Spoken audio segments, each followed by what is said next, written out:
Après avoir autrefois à plusieurs reprises et de plusieurs manières parlé à nos pères par les prophètes, Dieu, dans ces derniers temps, nous a parlé par le Fils.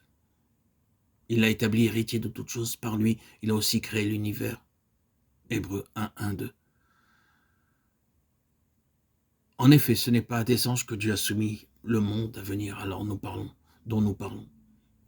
Or, quelqu'un a rendu quelque part ce témoignage. Qu'est-ce que l'homme pour que tu te souviennes de lui, ou le Fils de l'homme pour que tu prennes soin de lui? Tu l'as abaissé pour un peu de temps, dessous des anges, tu l'as couronné de gloire et d'honneur, tu as mis toutes choses sous ses pieds. En effet, en lui soumettant toutes choses, Dieu n'a rien laissé qui ne lui soit soumis. Cependant, nous ne voyons pas encore maintenant que toutes choses lui soient soumises. Mais celui qui a été abaissé pour un peu de temps au-dessous des anges, Jésus, nous le voyons couronné de gloire et d'honneur à cause de la mort qu'il a soufferte. Ainsi, par la grâce de Dieu, il a souffert la mort pour tous. Il convenait en effet que celui par qui sont toutes choses et qui voulait conduire à la gloire beaucoup de fils est élevé à la perfection par les souffrances, le prince de leur salut.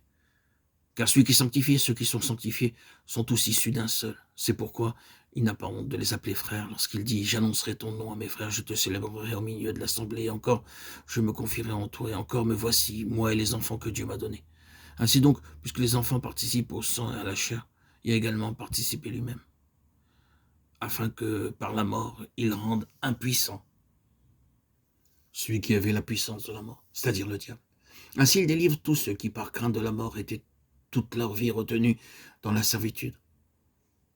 Car assurément, ce n'est pas à des anges qu'il vient en aide, mais c'est à la postérité d'Abraham.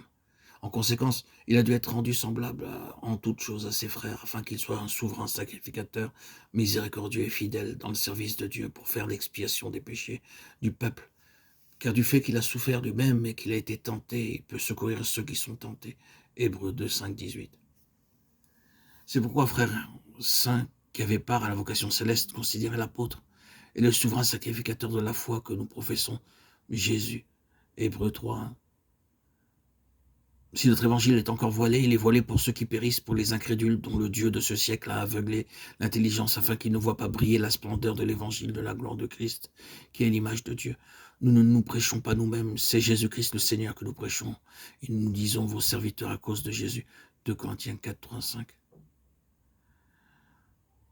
Dans notre précédente méditation, nous avons vu la gloire et la signification de Christ comme Fils de Dieu, comment les prérogatives de Dieu, le pouvoir de la vie, le pouvoir de la lumière et le pouvoir de la Seigneurie lui ont été conférés. Maintenant, nous allons nous arrêter sur un autre aspect de la gloire de Christ, c'est-à-dire la gloire et la signification particulière de Christ comme Fils de l'homme. Ici aussi, nous avons besoin de vue spirituelle.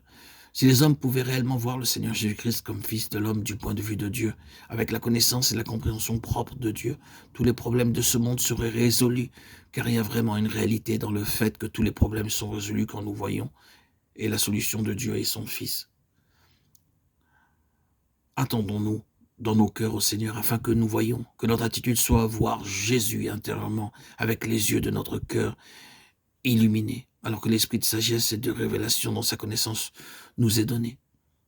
Je crois que le fardeau de nos cœurs devrait être que les yeux du peuple de Dieu soient ouverts en premier. Oh, si seulement leurs yeux étaient ouverts, quelle attitude différente ils prendraient, quelle grande possibilité il y aurait pour Dieu, quelle quantité de choses qui déshonorent le Seigneur disparaîtraient. Ah, si seulement ils pouvaient voir.